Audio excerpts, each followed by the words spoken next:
Les dernières touches mises ce dimanche également par la délégation de l'autorité nationale indépendante des élections à Créteil, circonscription consulaire avec une forte présence algérienne.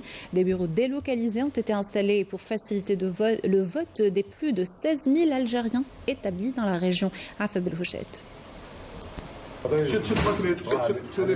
Nous sommes au consulat d'Algérie à Créteil où l'on s'active pour aménager cette salle qui servait jusqu'à hier de salle d'accueil au public.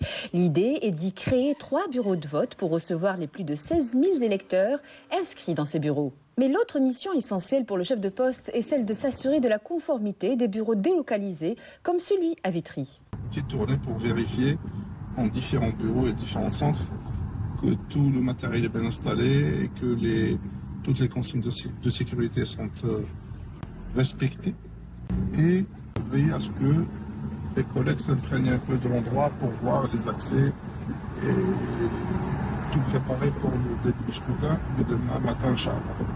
Et même si les locaux sont prêtés par la mairie avec leurs équipements, les urnes, elles, sont fournies par le consulat et acheminées vers cet espace au cœur d'un quartier populaire. Les affiches ont été mises là pour servir d'aiguillage pour les électeurs qui sont mises sur tout le chemin reliant les transports publics à la salle. À l'intérieur, c'est Seachour qui gère la logistique et travaille depuis plusieurs heures avec les volontaires. Volontaires, issus de la société civile, mouvement associatif ou pas. Et la tâche est importante car tout doit être disposé de façon réglementaire. On va avoir un petit comptoir ici, Oui. avec un registre.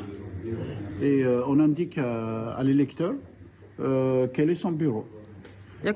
Bureau 1, bureau 2, bureau 3. 3 bureaux donc pour accueillir les ressortissants des 16 communes qui y sont rattachées et situées dans un rayon de 8 km. De son côté, le coordinateur de la zone 1 s'assure des mises en place. Et monsieur le consul, les observateurs, oui. Les observateurs, ils sont ici. De toute façon, ils auront toute la latitude de changer de place et de vérifier le déroulement du scrutin. Mais là, c'est des chaises pour qu'ils puissent s'asseoir. Et à plus de 40 km d'ici, les bureaux de vote dans la ville de Corbeil sont totalement finalisés. Retour donc à Créteil et les derniers détails sont presque terminés. Ici, des vannes sont prévues pour accompagner les électeurs à mobilité réduite ou les personnes très âgées des foyers aux alentours.